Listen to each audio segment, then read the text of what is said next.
All right, let us now cross over to Diani, where our reporter Tobias Chanji is on the ground speaking to Kuppet officials on the challenges of JSS in the country. Tobias, if you can hear me, take us through that interview. A very good morning, Grace. Indeed, we are coming to you live from Avion Junior Secondary School in Diani, Kwale County. As you all know, since last week, we've been covering stories to do with the junior secondary school.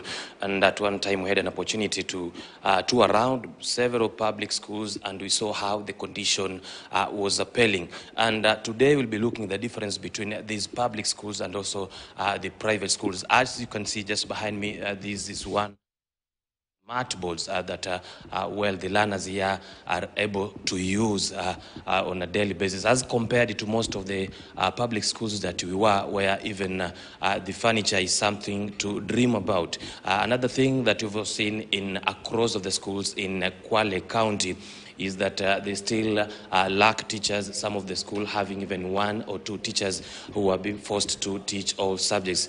With me here, I'll be speaking to several stakeholders. First, I'll be speaking to the teachers of this school, and also later on I'll also be talking to Leonard Orange, who's the Executive Secretary of Kuppet, covering Kwale County, to just paint for us a picture when it comes to matters education, and especially on the junior secondary school education. Maybe Mwalimu, you could kindly just tell us how different is this school with the rest.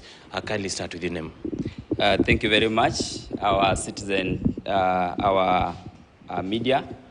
Our school is quite different from public because we are well equipped. We have all the facilities that pertains the CBC implementation. We are fully the CBC compliant school in terms of the infrastructure and also arrangement, the manpower, well equipped with all the qualifications that our Ministry of Education needs. Like just behind you, that is smart board. How does it work? Our smart board here is well equipped in that the learners and also the teachers are able to access all the information they need in terms of the digital literacy and also in terms of implementing all the core competencies and also the core values of the CBC. Yeah. Which brings me to another question. So is it a must for anyone joining here to be maybe ICT literate? Yes, it's a must to be an ICT literate, and if you are not, we are equipped, well retooled for the same. Okay. Thank you, Mwalimu. What's your name? My name is JSS Waswa. Welcome. I'm the principal of the school. Okay. Just maybe allow me to speak to the director before speaking to the Kuppet. Maybe just kindly, madam, introduce yourself, then tell us if how's the situation or learning situation in Kwale County when it comes to both private and public on JSS? Thank you. My name is Victoria Sila, the director of Avion School. And we have quite a big difference between the schools in Kwale, considering the private schools and also the public schools. Because most of the private schools are really trying to provide the facilities. Like for us here, we have embraced the use of ICT. We have fiber internet, we have the smart boards.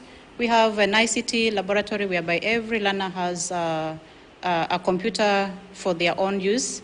And we also are using the current technology of N-computing. But when you go to the public schools, you find that they are very crowded. They do not have these facilities. There's no internet. They don't even have the personnel. Like one teacher is teaching almost all the subjects in the public schools. But for us here, we have specialized. A teacher teaches only 2 subjects of their area of specialization. And so I find that we have quality learning in our private schools and most of Avion school, but for the government schools or the public sector, we really have a challenge.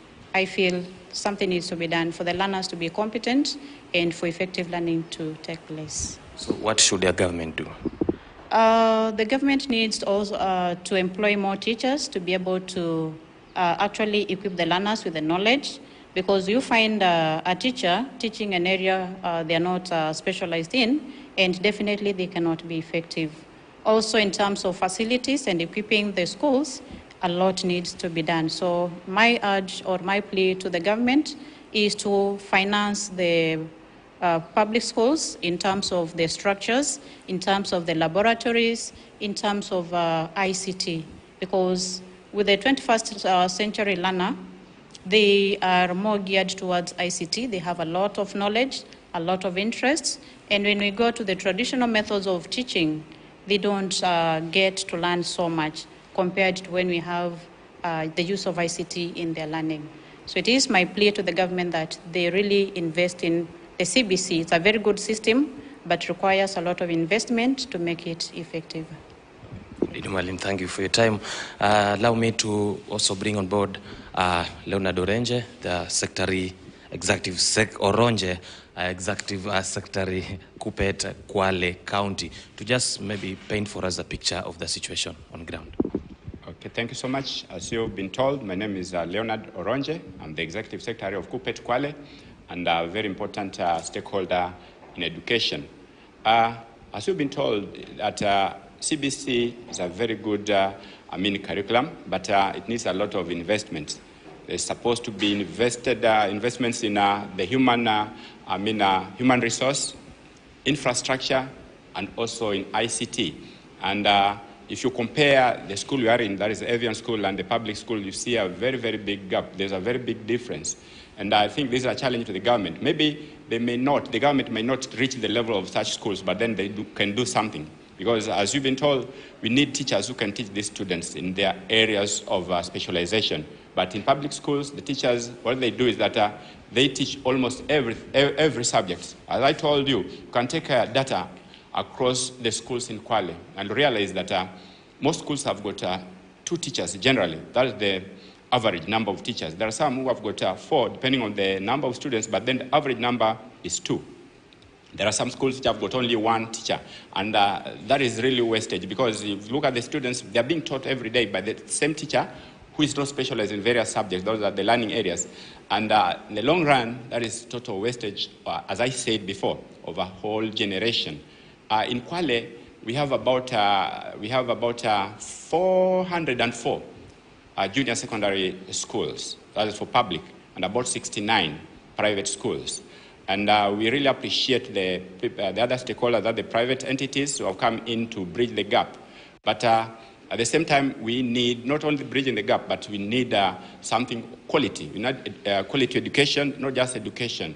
I challenge you, and I challenge the education stakeholders to go to various public schools so that they can know what is happening. I also challenge the parents to get to know what is being taught in the various schools. They can ask their children, or they can move to the schools, because these are public schools, so that they get to know who are your teachers, what are they teaching. I'm very sure they'll be so much surprised.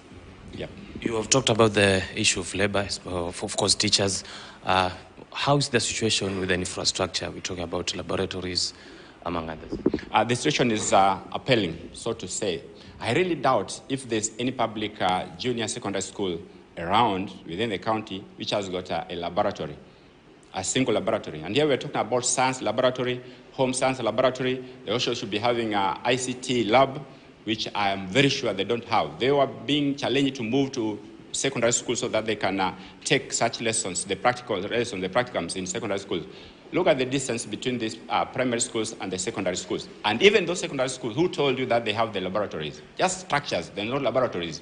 They only buy chemicals and all that when exams are almost on. Now the primary schools are supposed to move to these particular structures. I think that is a big lie to the learners and also to the generation which we are trying to mentor. I know this morning you're having a meeting, the county education meeting.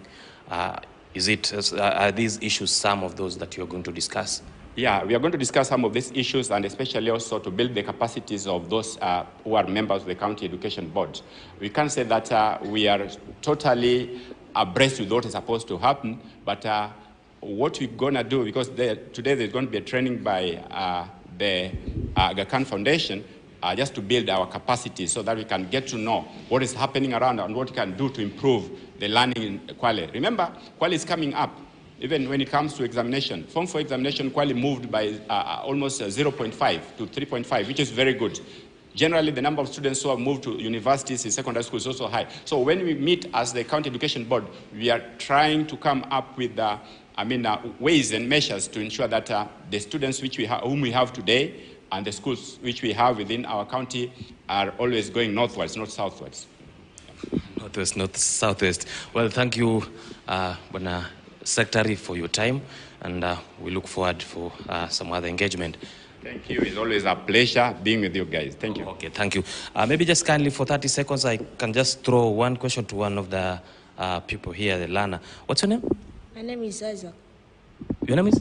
Isaac Mulay. Who do you want to be in future? Engineer. Engineer? Oh? Yes. And you, what's your name? Ali. Ali. Yes. You want to be? Marine pilot. Pilot. Okay, there you have it, Grace. Those are reactions from